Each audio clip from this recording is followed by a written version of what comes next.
Hello everyone, welcome back to the weekly market updates. I'm Shaurik Gawat.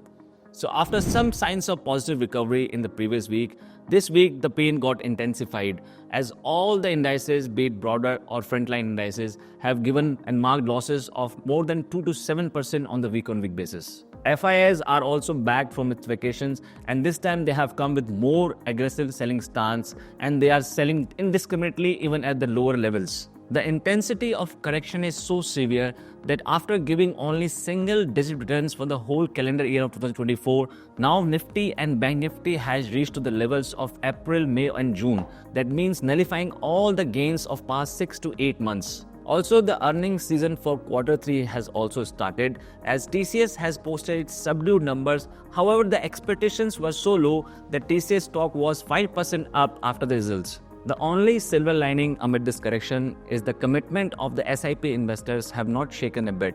Rather, it has come on all-time high levels with 14% increase on month-on-month basis. However, the investors have chosen the more riskier investment class such as small cap funds and thematic funds.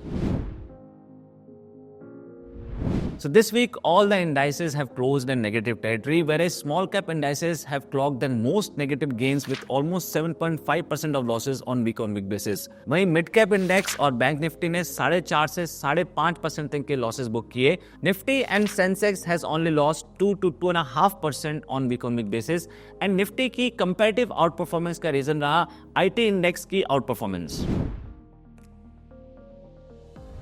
This week, the sector which has underperformed the most has remained the construction sector, which has clocked more than 7.39% of losses on week basis. Number 2 पे रहा PSU Banks, जिसने week basis पे 7% से ज़्यादा के losses clock किए. On the other side, the sectors which have managed to close in a positive territory was IT sector, which has clocked more than 2.9% of gains on week basis, followed by consumer goods, which has also clocked 2% of gains. For this week, FIs have sold more than 18,800 crores of stocks in the cash market. However, DIs have matched them dollar for dollar. However, the quantum of selling from the FIs have risen, as in the yesterday's session only, they have sold more than 7,000 crore rupees of stocks in the cash market, which is the highest after the 28th November of 2024. The intensity of selling could be understood with this fact that only 10 days in the month of January, then they have already sold more than 19,000 crore rupees of stocks in the cash market, which is almost 10% higher than the total amount what they have sold in the month of December. However, FIs cannot be blamed completely for this indiscriminate selling, as higher bond yields in the US and continuously weakening of rupees against US dollar has given them more opportunities in their own home market, and this selling pressure has been felt by almost all the emerging markets. For this week, DAX Germany has clocked positive gains of 1.62% on week basis. वहीं US markets में Nasdaq flat रहा, वहीं Dow Jones ने week basis पे 0.5% के gains clock किए. However, the US markets remain jittery before the Trump takes the charge as the next US president and take the oath on January 20th. And it is also going to be very interesting to see that what kind of actions and decisions he will be taking after taking the charge, as he is already pushing the idea of geographical expansion by taking the hold of Greenland, Panama Canal, and also the Canada as the 51st state of the US. Surely his second tenure as president is going to be very eventful and full of action. In another global event, Israel Defense Minister has clearly told Hamas to accept the hostile deal by January 20th or be ready for the full defeat. Bank of Japan is still deliberating upon their January monetary policies and subsequent tax rate cuts. Once again, the precious metals gold and silver both have clocked positive returns for this week, as gold has clocked 1.8% of gains, whereas silver has clocked more than 2.5% of gains on week basis. Geopolitical tensions and global uncertainties के चलते एक बार फिर से investors का traction precious metals की तरफ बढ़ रहा है. साथ ही ब्रेंट क्रूड ऑयल भी इस हफ्ते के लिए 2.67% गेंस के साथ $78.39 पे ट्रेड करता हुआ देखा गया, and this price rise in the Brent crude oil has come due to the winter pent-up demand from Europe and United States of America, and also due to the heightened tensions in the geopolitical situation, especially in the Middle East.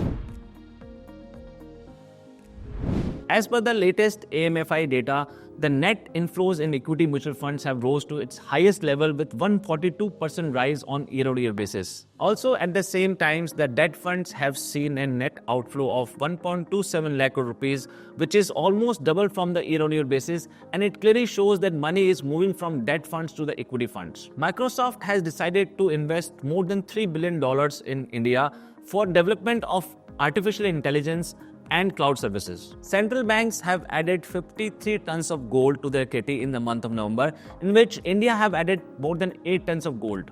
However, from January to November 2024, India has bought more than 73 tons of gold, which has made it second largest buyer after the Bank of Poland. Paras defence को concern ministry से licence and administrative approval मिल गया है light machine gun manufacturing करने का. On the other side, Ola Electric has got an administrative warning from SEBI as they have failed to disclose the updates of the company to their investors before posting it on social media. A big positive relief have come for the Nazara Tech and Delta Corp as the Supreme Court of India has given a stay over the GST state demands, and thus the stock prices of both these companies have surged more than 15% on intraday.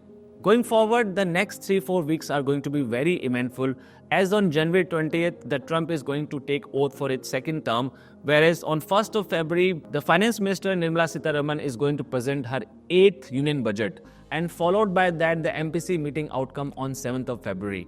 Going into the budget, everybody has a lot of expectations. As the experts have said, the theme of this budget would be how to increase the consumption, and as such, the middle class taxpayer might see some kind of relief on the taxation so that they have more discretionary money to spend for.